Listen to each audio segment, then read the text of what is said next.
Bienvenue dans ce nouveau numéro. Nous allons parler d'un sujet qui touche pas mal de couples qui sont en union et qui sont à la recherche d'enfants. Nous parlons aujourd'hui de l'infertilité masculine. Ce qu'il faut déjà savoir en termes de définition, c'est qu'il faut distinguer la notion de fécondité et la notion de fertilité. La fécondité, en réalité, c'est une notion de résultat. C'est un concept de résultat, c'est-à-dire c'est le fait que le couple obtienne un enfant. Mais la fertilité est quant à lui un concept d'aptitude, c'est-à-dire c'est votre aptitude à un instant T de pouvoir concevoir un enfant.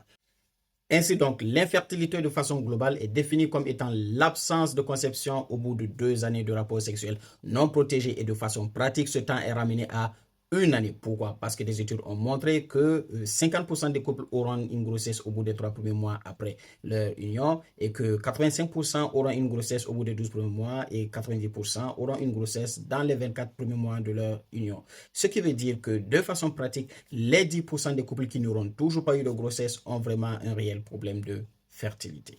Il s'agit d'un problème de santé publique parce que 15% des couples consultent pour des problèmes d'infertilité des couples et qu'un couple sur 10 suit des traitements pour remédier à cette infertilité. Alors la grosse question est de savoir à qui la faute, à l'homme ou à la femme. Il faut savoir que dans les couples où il y a un problème d'infertilité, c'est un peu malsain, mais chacun se rejette la balle, chacun préférant que le problème vienne de l'autre. Mais il faut déjà noter tout de suite que l'infertilité du couple est après tout un problème du couple et que très souvent ce problème concerne bien les deux partenaires et non un seul partenaire. Dans 39% des cas, l'infertilité concerne les deux couples, uniquement la femme dans 33% des cas et dans 20% des cas uniquement l'homme et même dans 8% des cas la cause peut être inexpliquée. Il est important de noter ce chiffre parce que tout simplement les études ont montré de façon scientifique et globale que la part de l'homme dans l'infertilité du couple varie entre 20 et 43% en Afrique. Et oui, l'infertilité masculine,